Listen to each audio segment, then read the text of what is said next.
Kung mali, ba't ko igagalang? Ibig mo sabihin, ang paniniwala mo, si Kristo, tao. Ha? Tapos sabihin ko, ginagalang ko yan. Amen. Ganun ba? Pag sinabi mo si Kristo, tao, sisigaw ako. Hindi tao si Kristo, kundi nagkatawang tao. Yan ang sasabihin ko. Nag-uumpisa na ang labanan. Bakit? Gusto ng Diyos na ganun para ang tao mailigtas sa mali. Ganun yun. Magandang araw po sa inyong lahat mga kababayan. Iniimbitahan ko po kayong makinig sa pangangaral ni Brother Eli Soriano. Kahit hindi po tayo nagbabasa ng Biblia, at least kahit paano man lang nakakapakinig tayo ng mga aral na nanggagaling sa banal na kasulatan. Malaking bagay po yun kasi pagdating po ng panahon o kaya ng sitwasyon na nandun tayo sa mga problema na naitanong na kay Brother Eli, at least napakinggan na natin, at least may alam tayo kung paano natin ito i-handle. Kaya lubos po kami nag-aanyaya mga kababayan. Ito na po, pakinggan na natin. Ng salita ng Diyos at hindi mangyayaring sirain ang kasulatan. Sino sisira sa kasulatan?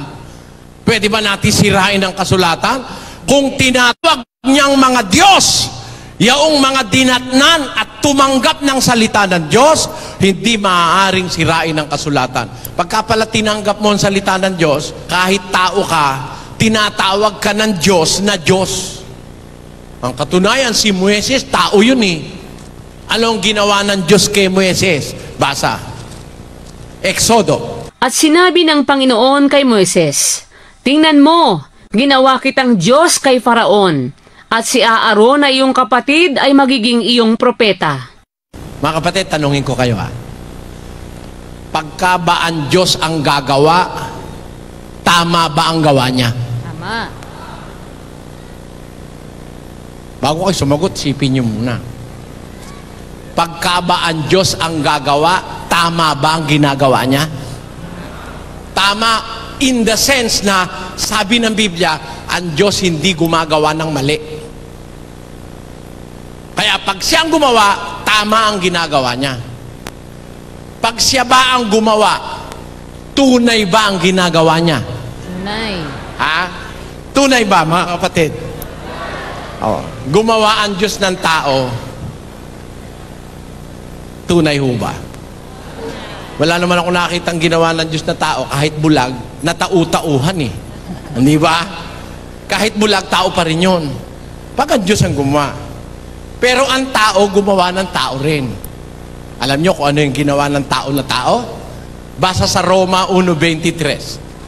At pinalitan nila ang kaluwalhatian ng Diyos na hindi nasisira ng isang katulad ng larawan ng tao na nasisira.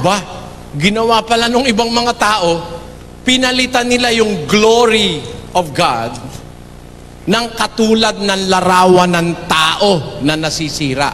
Anong klase yung larawan ng tao na ginawa ng mga tao rin? 115:4-8 ng awit, basa. Ang kanilang mga Diyos-Diyosan ay pilak at ginto, yari ng mga kamay ng mga tao.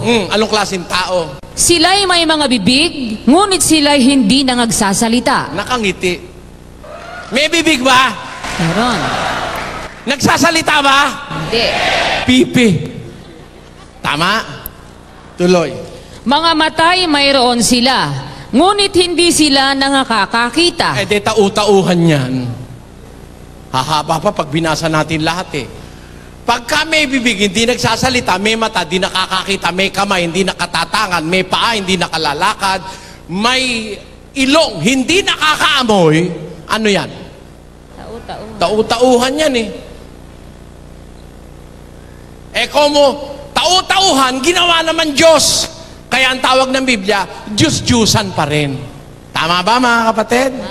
Ang tanong ko, nung sabihin ng Biblia na ginawa ng Diyos si Moises na Diyos, Diyos ba si Moises o hindi? Diyos. Tutul ka ba ginawa ng Diyos si Moises na Diyos? Sabi ng Diyos kay Moises, ginawa kitang Diyos kay Paraon. Kaya lahat ng sabihin ni Moises kay Paraon natutupad Sabi ni Moises, 3 araw na magdidilim ang buong Ehipto. Nagdilim o hindi? Dilim. Nagdilim. Kaya lahat na sabihin ni Moises, totoo eh. Dahil ginawa siya ng Diyos na Diyos. O ngayon, kung ginawa niyan Diyos si Moises, halimbawa, nung umpisa, isa lang ang Diyos, ginawa niyan Diyos si Moises, ilan na sila? Ganito lang yun. Dati, siya ang Panginoon, ang Ama. Meron siyang ginawang isa pang Panginoon eh. Alam niyo kung sino yon? 2:36 ng Gawa. Basa. Pakatalastasin nga ng buong angkan ni Israel na ginawa ng Diyos na Panginoon at Kristo itong si Jesus. Naniniwala ba kayo si Kristo, Panginoon? Bakit? Ginawa siyang Panginoon ng Diyos eh. Oh. Kaya, nagkadalawa tuloy ang Panginoon. Tutul ba tayo sa Diyos na magkadalawa, Panginoon? Panginoon siya, gumawa pa siya ng isa. Kilalanin mo. Kung kinikilala mo siya, pati ginawa niya, kikilalanin mo rin. Dalawa ba Panginoon ngayon? Basa, 111 ng awit. Pakinggan nyo. Sinabi ng Panginoon sa aking Panginoon. Ilan ang Panginoon? Sabi ni David, sinabi ng Panginoon sa aking Panginoon.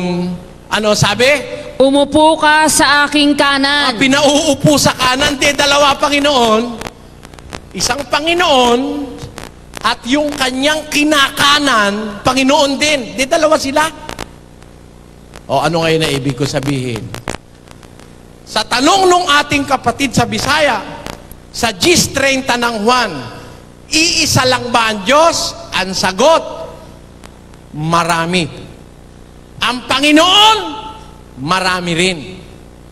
Si Kristo ay Panginoon, yung Ama niya ay Panginoon, si Kristo ay Diyos, yung Ama niya ay Diyos. Ngayon, ang tanong doon, alam ko kung ano ibig sabihin eh.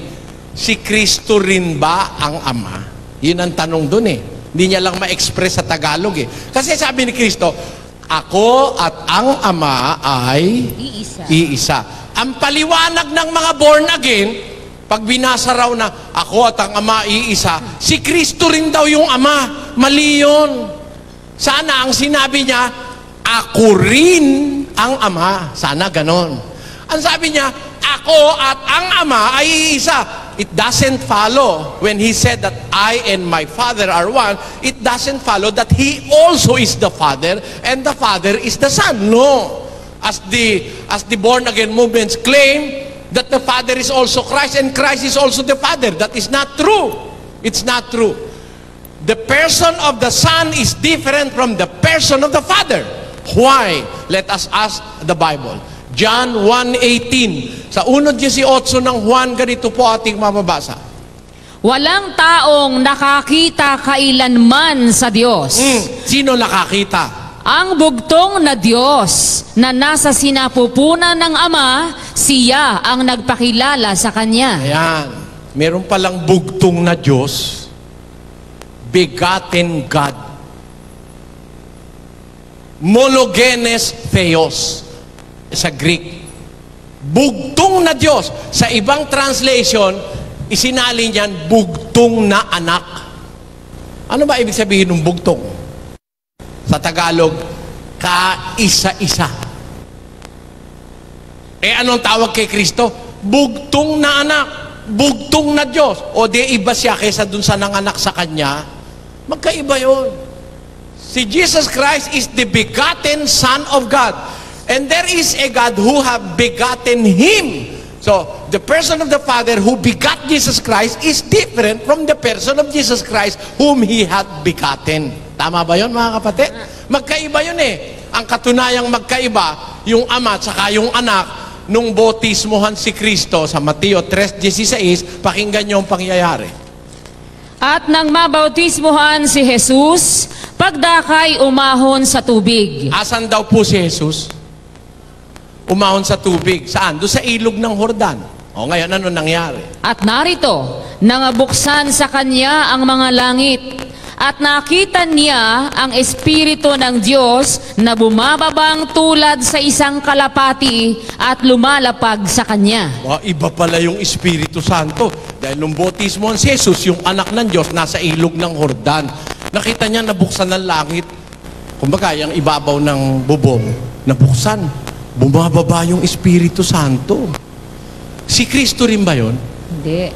Bumababa, lumalapag sa Kanya. Iba yung bumababa kaysa sa nilalapagan. Bumababa na ang eroplano sa airport. Pag sinabi mong yung airport, yun ang eroplano. Oh. Naintindihan niyo po? Si Kristo, iba dun sa Espiritu Santo. Nakita yung Espiritu Santo, bumababa, papunta sa Kanya. Ano pa sumunod? At narito, ang isang tinig na mula sa mga langit na nagsasabi, Saan naman galing yung tinig? Sa langit naman. Eh di wala sa pagitan ng langit at lupa, no? Yung isa nasa lupa, si Kristo yun, nasa ilog ng Jordan. Yung Espiritu Santo, nasa pagitan ng langit at lupa naman, dahil bumababa eh. Eh meron pala sa langit, nagsalita. Ano sabi nung nasa langit? ito ang sinisinta kong anak na siya kong lubos na kinalulugdan. Sino yung nasa langit? Yung may anak kay Kristo. Eh sino yun? Ama. Yun ang Ama. Hindi yung Ama nasa langit, yung Espiritu Santo nasa pagitan ng langit at lupa, at si Kristo nasa ilog ng Jordan. Siya rin ba yung Ama? Hindi. Eh sabi nung Ama, ito ang sinisinta kong anak. Sana kung siya rin yun, sasabihin nung Ama, ako rin yan.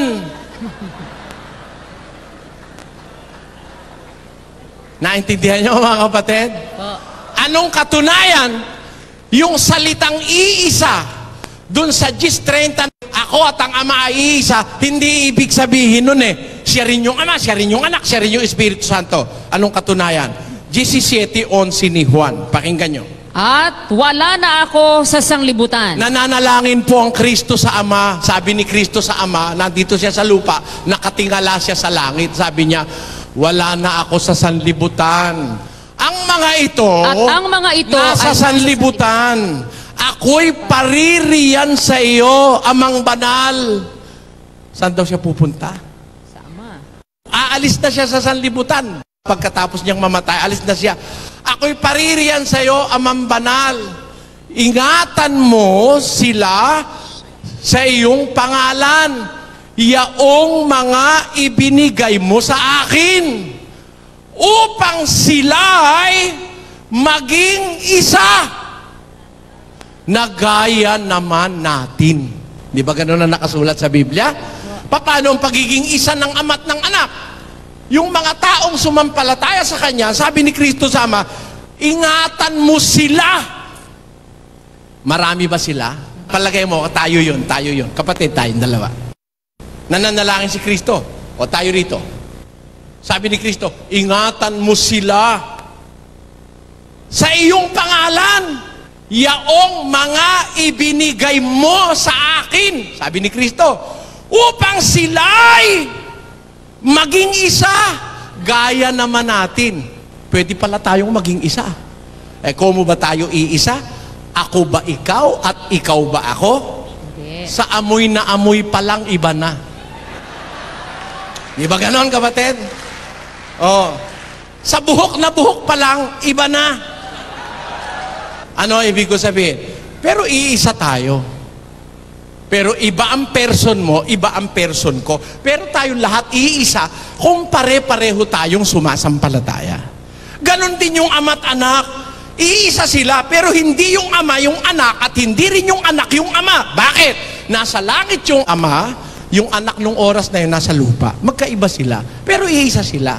Para tayo, iisa rin tayo. Pero ang suot mo, kapatid, puti. Di ba? Na merong guhit, stripe. Ako wala. Iba ako. Parang ganito. 19:5 ng Mateo. Basa. At sinabi, dahil dito'y iiwan ng lalaki ang kanyang ama at ina, at makikisama sa kanyang asawa. Ang dalawa ay magiging isang laman. Ilan daw po? Sa Biblia, ang isa, pwedeng marami. Pero iisa. Oh. Eh, yung mag-asawa nga, lalaki at babae. Hindi naman parehong lalaki yun eh, no? Lalaki at babae. Iiwan ng lalaki ang kanyang ama at ina, makikisama sa kanyang asawa. Ang dalawa, magiging isang laman. Tuloy! Kaya nga, Hindi na sila dalawa, kundi isang laman. Ilan na lang?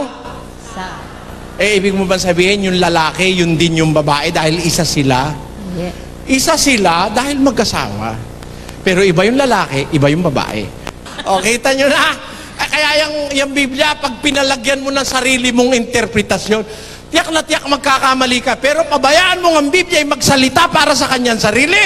Yung kahulugan ng salitang iisa, hindi ang ibig sabihin lagi ay absolute one. Ang isa, pwedeng dalawa, pwedeng tatlo, pwedeng marami. Iisa pa rin. Katunayan, Galatia 3:27. Sapagkat ang lahat na sa inyo ay binautismuhan kay Kristo ay ibinihis si Kristo. Walang magiging Hudyo o Griego man, walang magiging alipin o malaya man, walang magiging lalaki o babae man, sapagkat kayong lahat ay iisa kay Kristo Jesus. Dami-dami, pwede palang isa. Kaya pag nabasa mo, ako at ang Ama ay iisa, papakahuluganan mo, isa lang yun. Siya rin yung Ama, siya rin yung Anak, siya pa rin yung Espiritu Santo. Bobo ka sa Biblia. I'm sorry to say that. Bobo ka. Yan po ang sagot dyan. Next. Bacolod City, magandang gabi po. Kapatid na Eli. Ito tayo ang unang magtatanong, si Maria Rosie Mahabage. Sige po, kapatid. Ang tanong ko po ay ganito, ng Brother Eli, naniniwala po ba kayo sa destiny? Is it a matter of chance or a matter of choice? Ang Diyos po ba ang nagdedesisyon sa magiging kapalaran ng tao? Ganito po ang sagot dyan, kapatid. There are special persons or special creations. I say special because they are not the ordinary. Merong mga taong espesyal na may destiny. At yan po ay ang mga mangangaral. Preachers. The ones sent by God. Pag ang tao mangangaral, sugo ng Diyos, you have no other choice than to fulfill His will for you. Wala kang ibang magagawa kundi sumunod dahil ikaw ay kaya ginawa at nilikha para maging mangangaral. Pakinggan niyo ang batayan. Galatia 1:13. Sapagkat inyong nabalitaan ang aking pamumuhay ng nakaraang panahon sa relihiyon ng mga Hudyo, kung paanong aking inuusig na malabis at nilipol ang iglesia ng Diyos. Nagsasalita puro ito si Pablo. Nung umpisa pala, inuusig niya iglesia ng Diyos. At ako'y nangunguna sa relihiyon ng mga Hudyo, nang higit kaysa marami sa aking mga kasinggulang, sa aking mga kababayan. Palibhasa'y totoong masikap ako sa mga salit-saling sabi ng aking mga magulang. Ngunit, nang magalingin ng Diyos na siyang sa akin ay nagbukod, buhat pa sa tiyan ng aking ina, at ako'y tawagin sa pamamagitan ng kanyang biyaya. nakita niyo mga kababayan, wala palang choice si Pablo eh. Sa tiyan pa lang eh, binukod na siya. At yung pagbubukod na yon, pinagtibay nung matanda na si Pablo, nung malaki na. 13:1 ng gawa. Basa. Sa iglesia nga na nasa Antioquia ay may mga propeta at mga guro. Si Bernabe at si Simeon na tinatawag na Niger, at si Lucio na taga Cirene, at si Manaes na kapatid sa gatas ni Herodes na tetrarka, at si Saulo. At nang sila ay nagsisipaglingkod sa Panginoon at nangagaayuno, ay sinabi ng Espiritu Santo, ibukod ninyo sa akin si Bernabe at si Saulo sa gawaing itinawag ko sa kanila. Ipinabubukod si Bernabe at si Saulo. Tingnan nga muna natin, sino ba itong Saulo na ito na ipinabubukod ng Espiritu Santo? 13:9 ng gawa.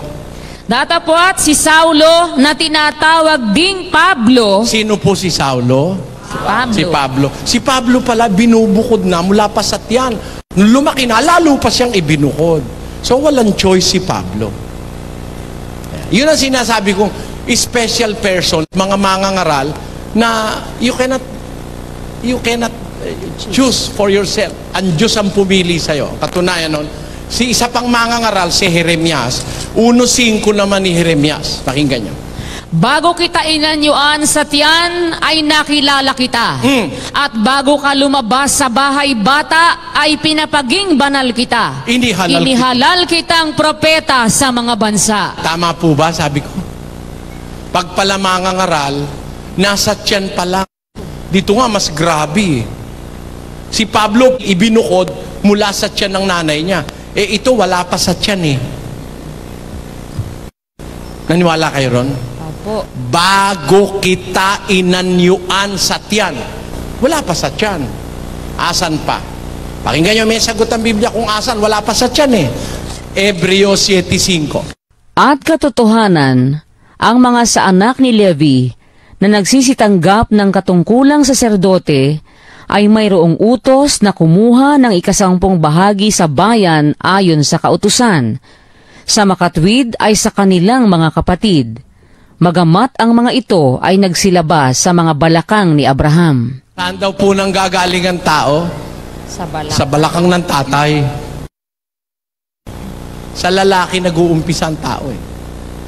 Nag-i-impregnate yung sperm cell o yung punlay ng lalaki dun sa egg cell ng babae. Kaya ang choice sa pagiging mangangaral ni Jeremias sa tatay niya pa lang. Alam niyo po, ganito kasi yan eh. Let us speak of a little science. Ang siyensya po ganito. Tuwing lalabasan ng punlay ang lalaki, umaabot mula sa 5 milyon hanggang 10 milyon ang sperm cell. Bawat isa po doon may identity. Bawat isa ron. Isang tao yon, iba dun sa isa. Halimbawa, nilabasan yung lalaki ng punlay, maraming tao yun. Palagay mo na lang, 5 milyon na nga. Pero, dun sa 5 milyon na yon, may pinili na ang Diyos na isang sperm cell na bubuo sa katauhan ni Jeremias. For your information, ang isang sperm cell po ay may 23 chromosomes. Ang isang egg cell, mayroon ding 23 chromosomes. Pag nagsama po yung sperm at egg cell ng babae at sperm cell ng lalaki, nakakabuo ng 46 chromosomes. Ang atin pong selula, ang cells ng katawan natin, lahat binubuo ng 46 chromosomes. Cells ng tenga, ng mata, ng ilong, lahat ng cells. Ang 23 lang yung sperm cell. Kaya 23, magsasama yung sperm cell at saka yung egg cell ng babae para makabuo ng isang cell, which is 23 plus 23, 46. Doon nag-uumpisa ang identity ng isang tao. Nag-umpisa ang pagpili kay Jeremias, hindi sa tiyan. Sa balakang pa lang ng tatay niya. It was willed by God that Jeremiah be a prophet unto many nations. Ano po ibig ko sabihin? Totoo ba raw ang destiny? Totoo po yun in essence sa mangangaral. Pero yung mga ordinaryong tao na hindi naman mangangaral, hindi naman mga leader ng pananampalataya, ikaw po ay binibigyan ng Diyos ng karapatang mamili ng iyong destiny. Basahin natin ang Kawikaan, Kapitulo 16. Ang puso ng tao ay kumakatha ng kanyang lakad, ngunit ang Panginoon ang nagtutuwid ng kanyang mga hakbang. Heart of a man deviseth his way, but the Lord directed his path. Ayon, sa Bisaya, sabi ron, ang kasing-kasing sa tao, magalalang sa iyang dalan. Apan ang Ginoo, nagamando sa iyang mga lakang. Kita nyo? Sa Kastila, el corazón del hombre piensa su camino, mas el Señor enderaza sus pasos. Ang tao po, meron tayong pagpili. Pwede kang mamili. Gusto mo maging abogado? Meron tayong free will eh. O should I say, meron kayong free will. Hindi ata ako kasali ron eh. Hindi ba mga kapatid? Ano? Ang tao may free will. Pwede kayong mamili. Gusto mo maging abogado? Pwede. Gusto mo maging doktor? Pwede rin. Kahit ano gusto mo, pwede. Gusto mo nga maging masama? Pwede rin eh. Pwede ba o hindi? 22:11 ng Apokalipsis. Basahin natin. Ang ay bayaang magpakaliko pa. Oh. At ang marumi ay bayaang magpakarumi pa. At ang matuwid ay bayaang magpakatuwid pa. Pwede ka bang magpakaliko?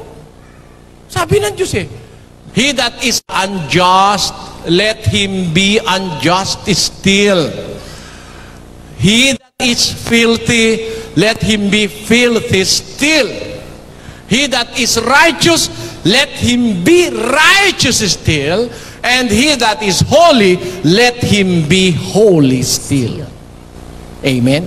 Amen. Pwede ka mamili. Gusto mo ngayong araw kumain ka ng lechon? Pwede. Gusto mo araw-araw kumain ng lechon, lalo na kung may pera ka? Pwede.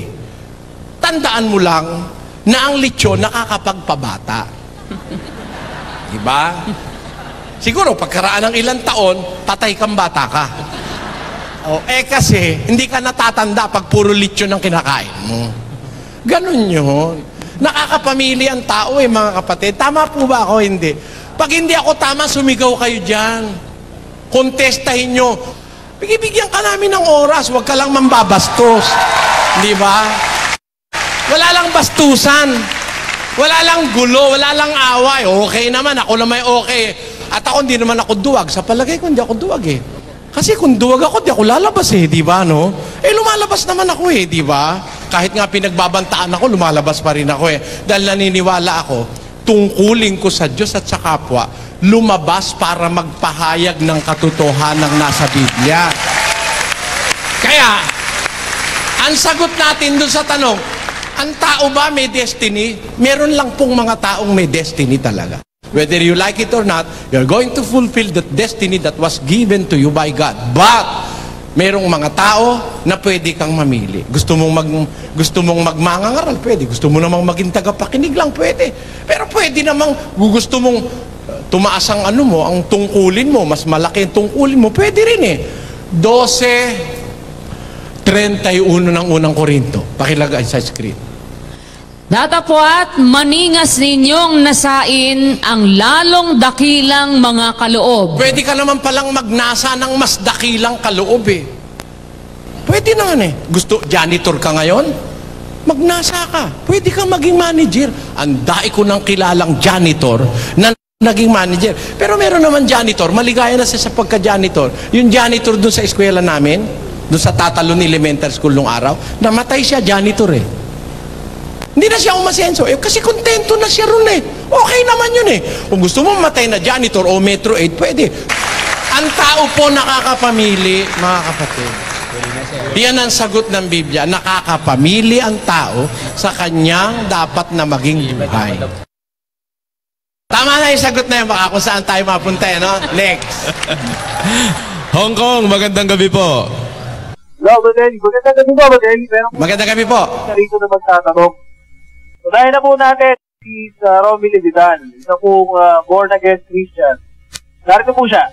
So, Brother Eddie, ang tanong ko po is kung paano mo malalaman ng isang tao, kung paano nangungusap si Lord na kung anong tungkulin na gagampanan niya sa gawain ng Panginoon. Unang-una, ang tungkulin sa Diyos nag-uumpisa sa primary Ang pangunahing tungkulin ng tao, fundamental yun sa lahat ng tao, 12:13 ng Ecclesiastes. Pakinggan nyo. Ito ang wakas ng bagay. Lahat ay narinig. Ikaw ay matakot sa Diyos at sundin mo ang kanyang mga utos sapagkat ito ang buong katungkulan ng tao. Primarily speaking, ang buong katungkulan ng tao ay matakot sa Diyos at sumunod sa utos.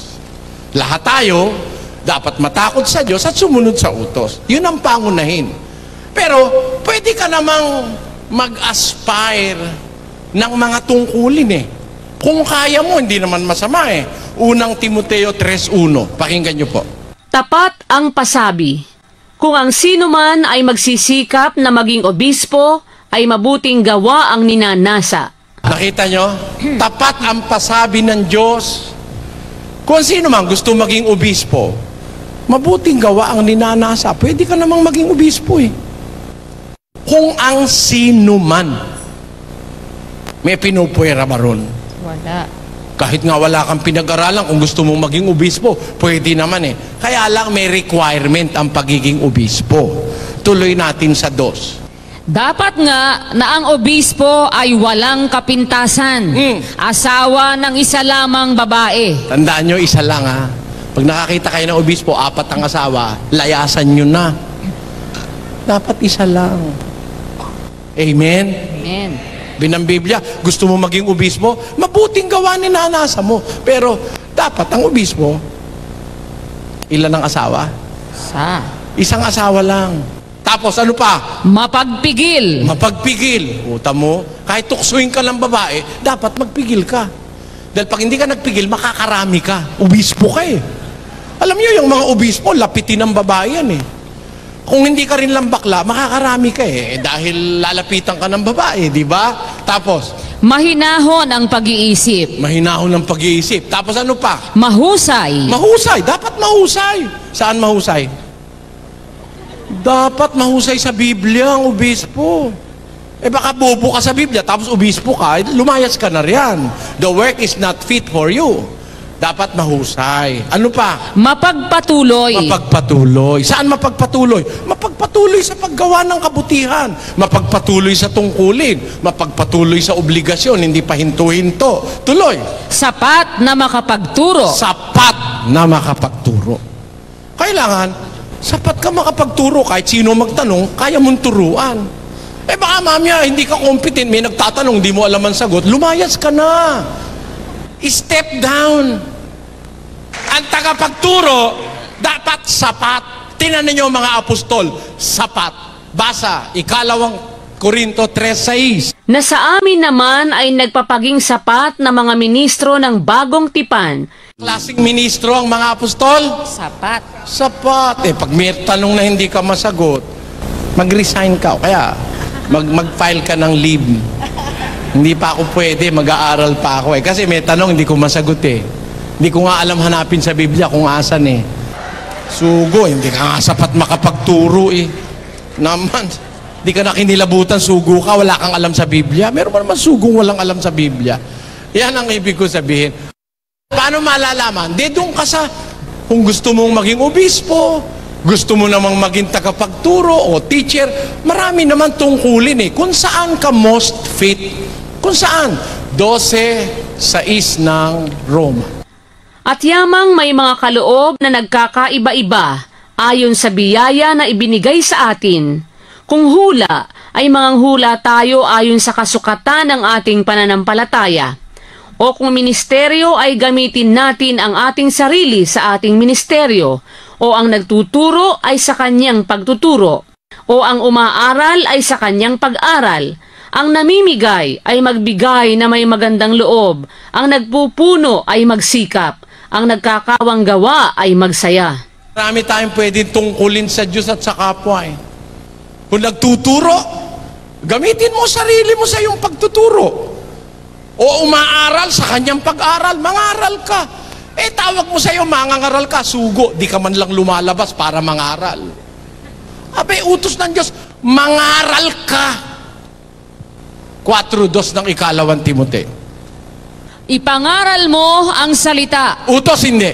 Utos. Kung mangangaral ka. Tapos, Magsikap ka sa kapanahunan at sa di kapanahunan. dapat ba magsikap kang mangaral? Kaya panahon, kaya hindi panahon, mangaral ka. Ako, kanina pa ako naiihi eh. Eh kung gumaganap ako ng tungkulin ko, di man pwede sandali lang ho, mga kababae, may I go out. Mangaral ka sa kapanahunan at sa hindi kapanahunan. Ano pa? Sumawata ka. Sumawata ka. Sumaway ka. Mangaral ka na may buong pagpapainuhod at pagtuturo. Utos yan eh. Kaya kung mangangaral ka, susunod ka dyan. Amen? Amen. Naintindihan niyo po mga kapatid? Marami pong tungkulin. Pag mangangaral ka, tumalaga ka. Magsikap ka. Kapanahunan man, di man kapanahunan, magsikap ka. Pwede tayong mamili ng paraan ng paglilingkod sa Diyos kung saan talaga tayo nakalaga. Halimbawa, mayaman ka naman, yun ikaw nagbibigay. Magbigay ng magandang loob. Huwag ka naman maramot. Kaya nga inilagay ka ng Diyos tagapagbigay. Di magbigay ka. Mayaman ka naman eh. Huwag kang paparito sa ibang mayaman, ang dadamot. Ha? Magbigay ka, nasa Biblia yun eh. Pakinggan nyo ha. Unang Timoteo 6:17, ganito ating mababasa. Ang mayayaman sa sanglibutang ito ay pagbilinan mo. Na ano? Na huwag magsipagmataas ng pag-iisip at huwag umasa sa mga kayamanang di nananatili. Kundi sa Diyos na siyang nagbibigay sa ating sagana ng lahat ng mga bagay upang ating ikagalak. Na sila'y magsigawa ng mabuti. Na sila'y magsiyaman sa mabuting gawa.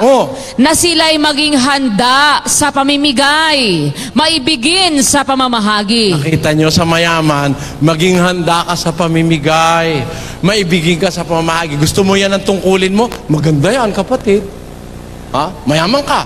Sabi ng Diyos, maging handa ka sa pamimigay, maibigin ka sa pamamahagi. Aba, magbigay ka na magbigay. Kaya nga dinamihan ng Diyos ang pera mo para may maibigay ka eh. Pag ipinagdamot mo yan, baka mawala yan. Magkasakit ka lang, todas yan. Dialysis na dialysis pa lang, 3,000 isang dialysis, 4 na beses ang linggo. O kita mo, alin gusto mo? Nagbibigay ka sa duka o nagpapadialysis ka? Yan ang ibig sabihin. Okay na ba yung tagot ko, mga kapatid? Tama ba sagot ko? Tama. Pag sinabi niyong mali, halika rito, uusap tayo rito. Sino nagsasabing mali? Dito kayo sa harap, pag-usapan natin. Tandaan nyo, ako'y hindi sumasagot ng mali. Gusto ko, ang sagot ko, nasa Biblia. Tama yung lagi. Next, kapatid na Josel. Sa Taytay Rizal naman po tayo. Magandang gabi po. Josel ay si Mr. Oliver Joka, Catholic. Ito po. Ito, Brother Lee. Mga propeta po na sumulat sa Biblia. Puro po ba katotohanan ng mga sinulat nila ron? At ano po ang katunayan? Yung mga propetang nagsulat sa Biblia, puro katotohanan bang isinulat nila at ano ang katunayan? Yun po ba ang tanong? Opo. Ayun. Tandaan mo, kapatid, yung mga propetang nagsulat sa Biblia, yung nasa Biblia ngayon, mula kay propeta Moises, hanggang sa kahuli-hulihang propeta, diyan sa nababasa mo sa Biblia, si Malakias, tapos marami pang iba. Siyempre, ang sinulat nun, totoo lang. Bagaman meron ding mga propetang nagsasabi ng kasinungalingan, nagsasabi ng hindi totoo, malalaman mo naman kung totoo kung hindi totoo Pero yung mga propetang inutusan ng Diyos magsulat sa Biblia, lahat ng sinasabi nila dyan, totoo. Halimbawa, yung isa nagsinungaling, sinulat. Nagsinungaling si ganon. Totoo yun. Totoong nagsinungaling si ganon. Lahat ng impormasyong sinabi ng mga propeta, totoo. Alam mo kung bakit? Pakinggan mo sa 2 Pedro 1:19. Ganito nakasulat. At kami ay mayroong lalong panatag na salita ng hula, na mabuti ang inyong ginagawa kung ito'y inyong sinusundan. Nagaya ng sa isang ilawang lumiliwanag sa isang dakong madilim, hanggang sa pagbubukang liwayway. At ang tala sa umaga ay sumilang sa inyong mga puso. Na maalaman muna ito na alinmang hula ng kasulatan ay hindi nagbuhat sa sariling pagpapaliwanag. Sapagkat hindi sa kalooban ng tao dumating ang hula kailanman, kundi ang mga tao ay nagsalita buhat sa Diyos na nangaudyukan ng Espiritu Santo. Paano magiging mali yung sinabi ng mga propeta? Ang hula ng kasulatan, hindi nagbuhat sa sariling pagpapaliwanag ng mga propeta o ng tao, kundi ang tao nagsasalitang buhat sa Diyos na nauudyukan ng Espiritu Santo. At ako'y nakahandang sa tulong ng Diyos panindiganan na lahat ng sinabi ng mga propeta, totoo. Pakinggan nyo, babasa ako ng sabi ng isang propeta ng Diyos, Daniel 12:4,9 hanggang 10. Ang sabi ni propeta Daniel, ganito nakasulat. Ngunit ikaw, O Daniel, isara mo ang mga salita at atakan mo ang aklat hanggang sa panahon ng kawakasan. Ano raw mangyayari sa panahon ng kawakasan? Marami ang tatakbo ng paro't parito at ang kaalaman ay lalago. Totoo ba o hindi? Totoo. Oo. Ang kaalaman lalago eh. Tinan mo nga ngayon, nandito tayo sa PICC, naririnig tayo sa buong mundo. Dati naman, hindi pwede yun eh. Di ba ganun yun, mga kapatid? Ang kaalaman lalago, kaya nga malagong-malago ang kaalaman. Nagsasalita ako sa PICC, nakakapagtanong ang Tacloban. Kaya yun sabihin kay Propeta Daniel, ang kaalaman lalago, technology, science, knowledge shall be increased. Totoo eh. O ano ngayon ang tutol natin? Bago nangyari, nakasulat na. Biro mo, nung isulat yan ni Propeta Daniel, halos magta-3,000 taon na ngayon. Wala pa si Kristo, sinulat yan eh. Na sa panahon ng kawakasan, ang kaalaman ay lalago. Tayo ngayon ang saksi. Lumago naman talaga ang kaalaman, di ba mga kapatid? So, ang sinasabi ng mga propeta, totoo. Yun po yan. Ano pa ang sabi niya? Sa 9. At sinabi niya, yumaon ka ng iyong laka, Daniel, sapagkat ang mga salita ay nasarahan at natatakan hanggang sa panahon ng kawakasan. Marami ang lilinisin at papuputiin at dadalisayin, ngunit ang masasama ay gagawa na may kasamaan at wala sa masasama na makakaunawa, ngunit silang pantas ay mga kakaunawa. Kanyo, maraming lilinisin sa panahon ng kawakasan. Alam nyo, ito ang nabasa ko na nagpatibay sa akin na hindi totoong matutuloy ang nuclear war. Kasi pag natuloy ang nuclear war, kukunti na lang matitirang tao eh. Dito sabi, sa panahon ng kawakasan, bago dumating ang Panginoon at magwakas ang lahat ng bagay, marami ang lilinisin. Marami ang papuputiin. O di marami palang marumi ngayon. Marumi, no? Ginagamit naman yung salitang lilinisin pag marumi, hindi ba? Talaga ngayon, maraming lilinisin. Ngayong panahong ito ng kawakasan, maraming lilinisin, maraming papuputiin, maraming dadalisain. Ngunit, wala sa masasama na makakaunawa. Silang pantas ay makakaunawa. Sa panahon din pala ng kawakasan, may mga pantas na makakaunawa nung salita ng Diyos. Ano pakiramdam nyo? May nakakaunawa ba ngayon ng salita ng Diyos, mga kapatid? Ako palagay ko meron eh. Kaya totoo 100% ang sinasabi at isinulat ng mga propeta. Yun po sagot natin. Okay na? Okay na po. Singapore po muna tayo. Singapore. Good evening po, Singapore. Hello po, ako, kapatid ni Josel. Meron po tayong isang bisita rito na under indoctrination. Narito po siya at kayo magtatanong. Ito po, kapatid na Peter. Ito po, magandang gabi po. Sige po. Tanong ko lang po yung ayon po kasi sa John chapter 1 verse 18. Ang bugtong na anak daw po ay galing sa sinapupunan ng Ama. So nangangahulugan po ba na si Jesus hindi galing sa kanyang ina? Maganda yung tanong. Basahin natin ang Juan 1:18. Walang taong nakakita kailanman sa Diyos. Ang bugtong na anak na nasa sinapupunan ng Ama, siya ang nagpakilala sa Kanya. Sa makatwid, yung palang anak, nasa sinapupunan ng Ama. Ang tanong niya, hindi ba galing sa kanyang ina? Ganito yon kapatid. Dalawa ang nakay Kristo. Dalawa. Yung katawan tao at saka yung espiritu na galing sa Diyos. Tandaan mo, ang Diyos ay espiritu. Galing siya sa sinapupunan ng Ama dahil meron siyang kalagayang espiritu. Merong galing sa Ama. Yung galing sa Ama, sumapi o lumagay dun sa katawan na galing kay Maria. G5 ng Ebreo. Pakinggan nyo. Kaya't pagpasok niya sa sanglibutan ay sinasabi, hain at handog ay hindi mo ibig, ngunit isang katawan ang sa akin ay inihanda mo. Tingnan nyo po yung screen, mga kababayan. Hain at handog ay hindi mo ibig. Pero pagpasok sa sanlibutan, sinabi niya, isang katawan ang sa akin ay inihanda mo. Saan siya galing? Pumasok pala siya sa sanlibutan eh. Hindi siya rito nag-umpisa. Tama ba yon? Tama. pagpasok niya sa sanlibutan, ipinaghanda siya ng isang katawan. Ano yung katawan na inihanda sa kanya? 1:14 ng Juan. At nagkatawang tao ang verbo. Hindi naman pala kalabaw eh. Nagkatawang tao. Di ang inihanda palang katawan dito sa sanlibutan, tao. Yun talagang katawan, tao talaga yon. Katawang tao yon. Hindi katawang kalabaw, hindi katawang kambing, hindi katawang ibon, hindi katawang isda, hindi katawang elepante.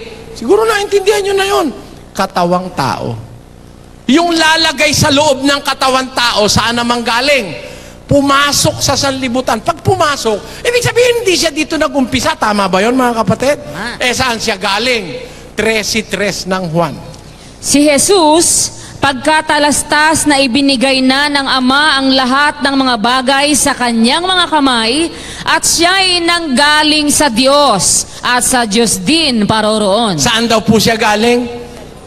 Galing sa Diyos. Saan sa Diyos siya galing? 1:18. Walang taong nakakita kailanman sa Diyos, ang bugtong na anak na nasa sinapupunan ng Ama. Saan sa Diyos siya galing? Sa sinapupunan, from the bosom of the Father. Doon siya galing. Paano siya nalabas? Ba't ba sinabing galing? Hindi ba doon galing? Nilabas yun. Tama, hindi? Paano siyang nilabas? 1:5 ng Ebreo. Sapagkat kanino nga sa mga anghel sinabi niya kailanman, ikaw ay aking anak, ikaw ay aking ipinanganak ngayon. Siya pala'y ipinanganak ng Diyos eh. This day have I begotten thee. Ang Diyos mismo nanganak eh. Ngayon, ang sabi naman ng mga pilosopo, pwede ba naman kang manganak yung lalaki? Sabi, bakit babae lang ba pwedeng manganak? O, tanyo ha. Nung araw bata ako, meron kaming tanim na mais. Ba yung tanim namin mais, ang laki ng bunga, merong isa pang mais na nakadikit. Sabi ko sa nanay ko, nanay, ano ito? Anak lang mais yan.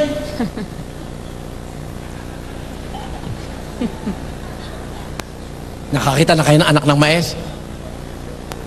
Napaka-inosente mo naman pag hindi mo alam na may anak ang mais. Yung bang mais na yun, babae? Hindi naman common nanganganak yung babae. At hindi naman ang lalaki hindi na pwedeng manganak. Alam nyo ba yung seahorse? Yung seahorse. Ilagay mo nga sa screen yung seahorse. Alam nyo ba mga kababayan yung seahorse? Sa seahorse, lalaki ang nanganganak. Tanyo? Akala kasi ng tao, lahat ng isda sa tubig na bubuhay. Mali. Merong mga bagay na extra na nilalangan Diyos. Merong lalaki nanganganak, seahorse yun. May isda. Tandaan nyo, hindi sa tubig na bubuhay. Hindi lahat ng isda nasa tubig. Alam nyo kung alin yun? Dala mo ba dyan? Seahorse muna. Basahin natin seahorse, Brother Josel. Seahorse. Any of a number of small fishes of the same family as the pipefish. The name is derived from the resemblance of the head to that of a horse. It has long, tubular jaws, much like a snout. The body is compressed with an elongated tail, and the integument or external covering is a series of large, rectangular bony plates with a series of spines and projections along the lines of juncture. These spines, together with the divided streamer-like fins of some species, give them a strong resemblance to the seaweeds among which they live. About 30 species are found in various warm and temperate seas. All keep near the shore, often developing in brackish water. Like the pipefishes, the males take charge of the eggs, which are placed in an abdominal pouch and remain there until they hatch. Kita nyo, yung lalaki ang nag-iiwi nung itlog at hanggang sa sila ay Mapisa. mapisa. Sino nanganganak? Hindi yung lalaki. Hindi naman na ibig sabihin ko mo lalaki hindi na pwedeng manganak eh. Ang Diyos pa. Tingnan nyo, ba't mo naman sinabi ang Mr. Soriano? Ba't hindi sasabihin ng Diyos yung, ako pa, ang hindi pwedeng manganak? Bakit? Basa, awit, pakinggan nyo nakasulat. Lagay sa screen. Siyang lumikha ng pakinig, hindi ba siya makakarinig? Sige nga, sumagot nga kayo mga kapatid. Siyang gumawa ng pakinig, hindi ba siya makakarinig? Anong sagot? Makakarinig. Siya nga gumawa ng pakinig mo, siya pa hindi makarinig. Tama? Tama. Ano pa? Siyang lumikha ng mata, hindi ba siya makakakita? Sige, sagot tayo. Yung lumikha ng mata, hindi ba siya makakakita? Kung ito nga nakakarinig baka lang ito Naintindihan nyo ibig sabihin? Hindi ba ito naririnig yung salita ko, dinadala ron, dumadaan sa amplifier para marinig yung lahat? Tama po ba yun mga kapatid? Kung yung bakal nga nakakarinig yung Diyos pa hindi makarinig. Kung yung nanay mo nanganganak, siya pa hindi makapanganak, kung gusto niya, ano pakialam mo? Di ba ganun yun mga kapatid? Kaya, ang Diyos, pwedeng manganak. Ang ipinanganak ni Maria, yung katawan. Pero yung espiritong lumagay doon sa katawan, ang Diyos ang nanganak doon. Dahil galing yon sa sinapupunan ng Ama. Sabi ng Ama, ngayon ay ipinanganak kita. Nanganganak ang Diyos Ama. Amen? Amen. Basa, baka sabihin nyo, mali Hebreo. Sapagkat kanino nga sa mga anghel sinabi niya kailanman, ikaw ay aking anak. Ikaw ay aking ipinanganak ngayon. Kita nyo? Anak kita, pinanganak kita. Di ang Diyos mismo nanganak. Yun ang sagot, kapatid. Next. Sogod, Southern Leyte. Magandang gabi po. Magandang gabi po, Brother Eli. Sige po. Ano pong ibig sabihin sa Mateo 23:9? Basahin po natin ang Mateo 23:9. At huwag ninyong tawaging inyong ama ang sinumang tao sa lupa, sapagkat iisa ang inyong ama, sa makatwid bagay siya na nasa langit. Hindi naman yata mahirap intindihin yun Huwag ninyong tawaging inyong ama ang sinumang tao sa lupa, sapagkat iisa ang inyong ama, siya na nasa langit, sabi ni Kristo. Ang pinagsabihan po mga alagad, mga Kristiyano, tayo raw, kung Kristiyano tayo, wag nating tatawaging ama ang sino man tao sa lupa. Isa lang daw ang tatawagin nating ama, yung ama na nasa langit. Ito po'y usapang religyoso. Ang Biblia kasi is speaking religiously. Pampananampalataya ang mga salita sa Biblia. Kaya pagdating sa pananampalataya, wag nating tatawaging ama ang sino mang tao sa lupa. Bakit wag? Kasi, sabi ni Kristo, huwag kang mangangalo niya. Meron ho bang nangangalo niya? Meron. Kaya sinabi, huwag Meron nga kasing ganun sinabi, huwag niyong tatawaging ama, sino man tao sa lupa. Kasi merong sa reliyon, tinatawag yung kanilang mangangaral, ama. Englishin nga natin yan, para maliwanag. And call no man your father upon the earth. Why? For one is your Father, which is in heaven. Sino lang daw ho ang tatawagin nating Father? Hindi ba napakaliwanag niyan? Call no one your Father upon the earth, for one is your Father, he that is in heaven. 6:9 tells us, after this manner therefore pray ye, Our Father,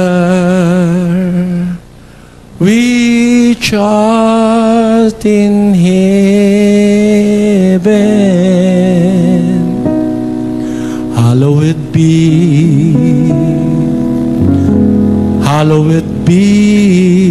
thy name. Thy kingdom come.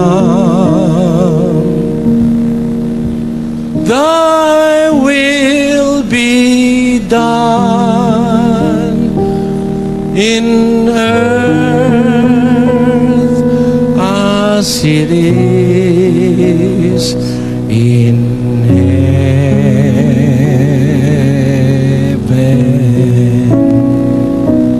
Alam nyo yan, ha? Hindi ako nagsisinungaling, alam na alam nyo yan. Give us this day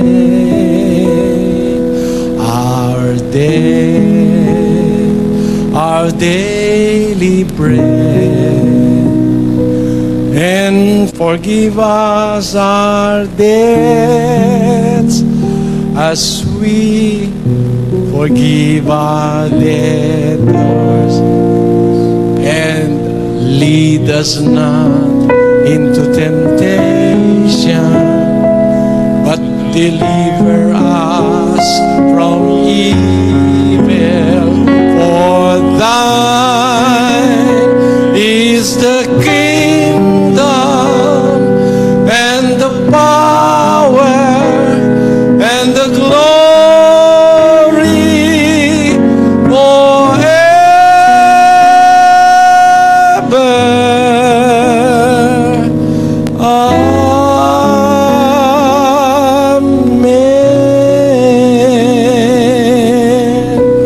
Natatandaan niyo yun?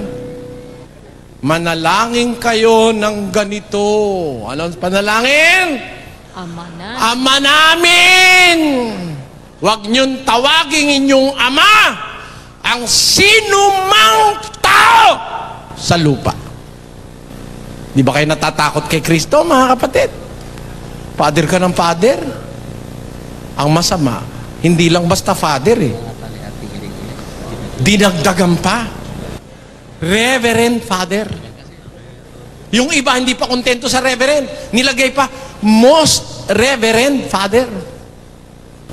Eh yung Ama sa langit, ang tawag mo lang pag nananalangin ka, Our Father. Walang most, walang more, walang most, walang Reverend, walang kahit ano.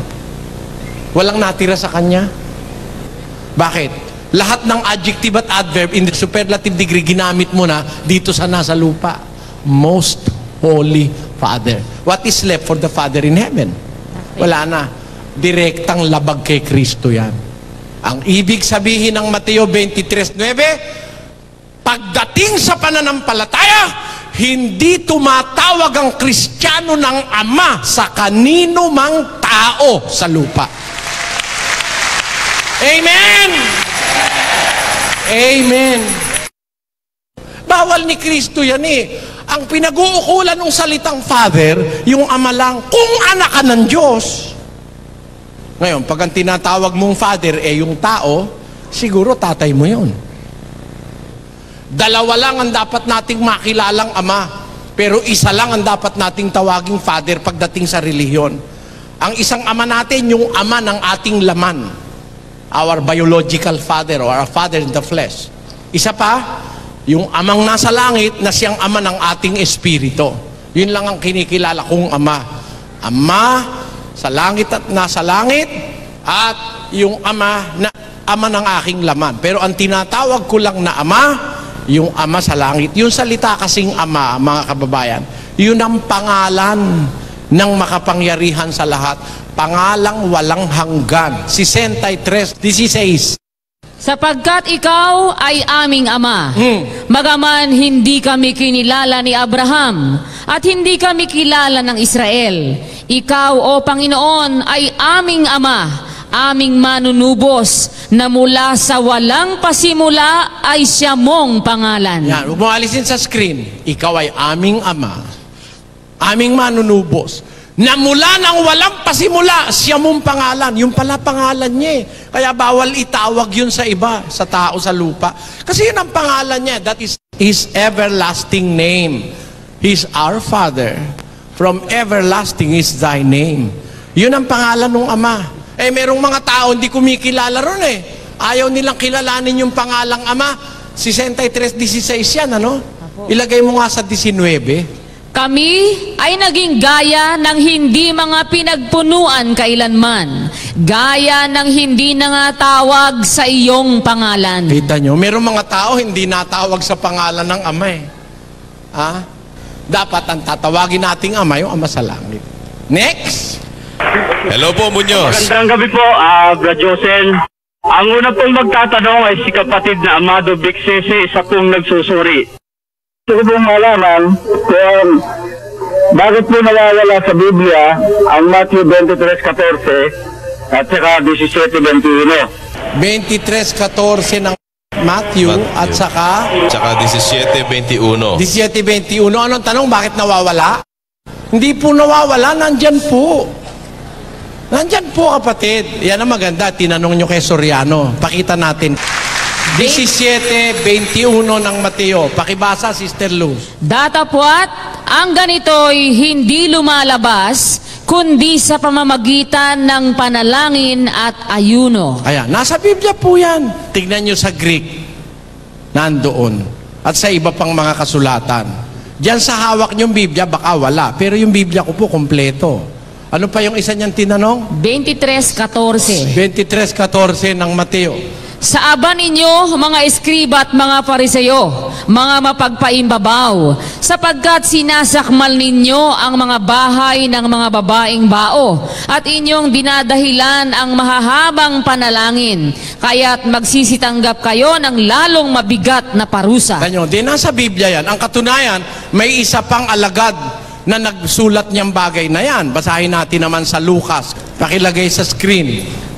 Na sinasakmal nila ang mga bahay ng mga babaeng bao, at sa pagpapakunwaring banal ay nananalangin ang mahaba. Ang mga ito'y tatanggap ng lalong malaking kahatulan. Di nasa Biblia po yan. Di po nawawala, kapatid. Huwag po kayo mag-alala. Hinanap ko po, nakita ko. Meron pa?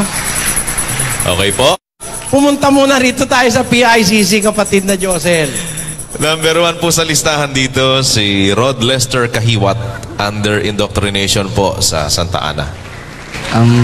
Magandang gabi po, Brad Eli. Magandang gabi po. Ang may tatanong ko po, kung bakit po ba sa panahong ito ay dumarami ang relihiyon? At sa pagdami po nitong nagkakaroon ng parang away-away po. Hindi parang away-away yun. Talagang away yun. Opo. Meron nga sa relihiyong pumapatay pa eh. May mga relihiyong pumapatay pa dahil sa away na yan eh.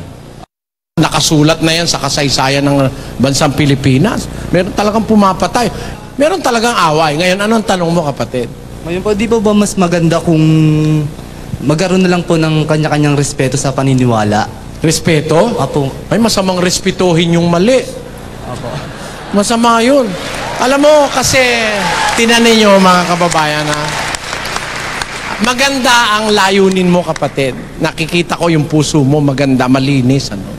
Pero mag-i-inject ako sa'yo ng diwa galing sa Diyos, hindi galing sa akin. Ako rin ganun eh. Nung bata akong maliit, ayoko ng gulo. Nung ako'y tumanda, ayoko ng away. Hindi ako nakikipag-away o hindi ako nakikipag-usap sa mga umpok-umpok. Dahil yung mga pinag-uusapang kayabangan, ayoko nun eh. Mas gusto ko pang magbasa, mag-aral, kaysa makipagkwentuhan dun sa mga kababata ko. Yun ang naranasan kong pagkabata eh. Pero ang isang ayoko, yung may kokontrahin ako, o may aawayin ako, o kaya hindi ko sasang-ayunan. Ayoko nun. Pero nung matuto ko ng Biblia, na iba ang pagkakilala ko sa buhay. Pag walang kokontra sa mali, lahat ng tao maniniwala sa mali. Tandaan niyo yan. Ngayon, ano ang batayan ko? Na masama na yung mali, hindi mo kokontrahin. Bakit ganon? Ba't ko sinasabi yun? Pag mali, dapat punahin. Pag mali, dapat sawayin. Pag mali, dapat pigilan. Kasi sabi ng Diyos 3 G's ng Tito. Pakinggan nyo. Ang taong may maling pananampalataya, pagkatapos ng una at ikalawang pagsaway ay itakwil mo. Ipinapasaway ba yung mali? Sabi nga ng Diyos, pag mali ang pananampalataya ng tao, sinaway mo ng una, sinaway mo ng ikalawa, itakwil mo na. Biyaan mo na siya. Ayaw niya ng tama, gusto niya mali. Pero ipinapasaway ng Diyos. Sawayin mo. Paano sasawayin? 1:13 ng Tito. Ang patotoong ito ay tunay, dahil dito'y sawayin mong maikabagsikan sila upang mangagpakagaling sa pananampalataya. Ito ba haka-haka ko, kapatid? Gusto ng Diyos ito eh. Pag mali ang pananampalataya, sawayin mong may kabagsikan sila. Siguro nung sabihin ng Diyos yan, hindi naman niya sinabi sawayin mo, may kabagsikan sila. Ganun ba nun sabihin ng Diyos yun? Hindi naman ganun eh. Sabi, sawayin mong may kabagsikan sila upang magpakagaling sa pananampalataya. Gusto mong gumaling ang tao? Pag mali, sawayin mo. Ngayon, kung gusto niyang pasaway o ayaw niyang pasaway, bahala siya. Meron talagang pasaway. Pero tungkulin mo kung mangangaral ka na sumaway. Basa, 2 Timoteo 4:2. Ipangaral mo ang salita. Magsikap ka sa kapanahunan at sa di kapanahunan. Sumawata ka, sumaway ka. O, kita mo? Utos ng Diyos sa mangangaral yan. Sumawata ka, sumaway ka. O, pag sumasaway ba, mali? Ba't hindi na lang natin igalang ang pananampalataya ng isa't isa? Kung mali, ba't ko igagalang? Ibig mo sabihin, ang paniniwala mo, si Kristo, tao. Ha? Tapos sabihin ko, ginagalang ko yan, amen. Ganun ba? Pag sinabi mo si Kristo, tao, sisigaw ako. Hindi tao si Kristo, kundi nagkatawang tao. Yan ang sasabihin ko. Nag-uumpisa na ang labanan. Bakit? Gusto ng Diyos na ganun para ang tao mailigtas sa mali. Ganun yun. Kung ako makikipagkaibigan lang, hindi na ako magsasalita. Pero hindi ako naparito para makipagkaibigan kahit kanino. Kahit magalit kayong lahat sa akin, sasabihin ko yung ipinasasabi ng aking Diyos na kinikilalang nasa langit. Kailangan yun, kapatid. Kailangan po yun. Salamat po, Brother Eli. Salamat din po. Sana naintindihan yung punto ko. Iloilo, magandang gabi po. Iloilo City. Magandang gabi po, kapatid na Josel. Sige po.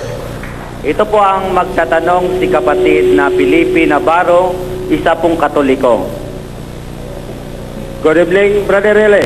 Good evening, kapatid. Ang tanong ay ganito.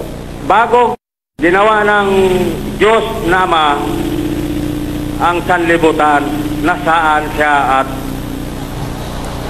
ano ang ginagawa niya noon? Yun lang po. Ang ganda ng tanong.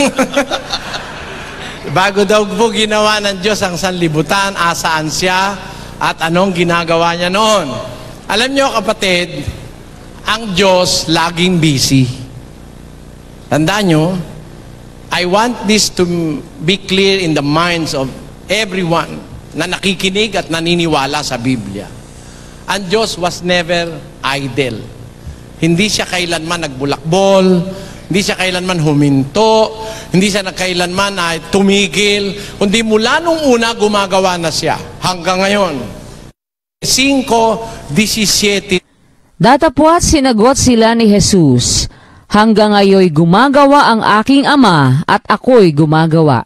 Lagi pala silang gumagawa ng Ama At ang bahagi ng kanilang gawa ay nung gawain nila ang langit at lupa. Pero bago ginawa ang langit at lupa, meron pa siyang ginagawa Pakinggan nyo, 8:22 ng Kawikaan, ganito nakasulat. Inari ako ng Panginoon sa pasimula ng kanyang lakad, bago pinasimulan ang kanyang mga gawa ng una. The Lord possessed me in the beginning of His way, before His works of old. Doon pa pala sa unang-una pa. Tawag sa Biblia, works of old. May ginawa na pala siyang unang-una pa Sa pasimula pa lang ng kanyang lakad, ang sabi ng karunungan, inari na siya ng Panginoon. The Lord possessed me in the beginning of His way, before His works of old. Bisayain nato. Saan ba tayo nang gagaling? Yung tanong, Brother Joseph? Iloilo po. Sa Iloilo. Sa Hiligay noon, pakilagay sa screen. Ang Ginoo nag-angkon sa akon sa pagpamuno sang iya dalanon, sa wala pa ang iya nga binuhatan sang dumaan. Tanyo? Hindi pa siya nag-uumpisa nung kauna-unahan, inari ako ng Panginoon. The Lord possessed me in the beginning of His way, sabi ng Biblia. Nung papalang unang-una pa, kasama na ng Diyos yung karunungan. Inari na siya ng Diyos. Nung unang-una pa, anong katunayan na ang kasama ng Diyos nung unang-una, yung kanyang karunungan, kasama niya na Magkaisa na sila, magkasundo na sila. Pakinggan nyo sa unang Korinto 2:6 hanggang 7. Gayunman ay nangagsasalita kami ng karunungan sa mga may gulang. Bagaman hindi ng karunungan sa sanglibutang ito o ng mga may kapangyarihan sa sanglibutang ito, na ang mga ito'y nangauuwi sa wala, kundi sinasalita namin ang karunungan ng Diyos sa hiwaga.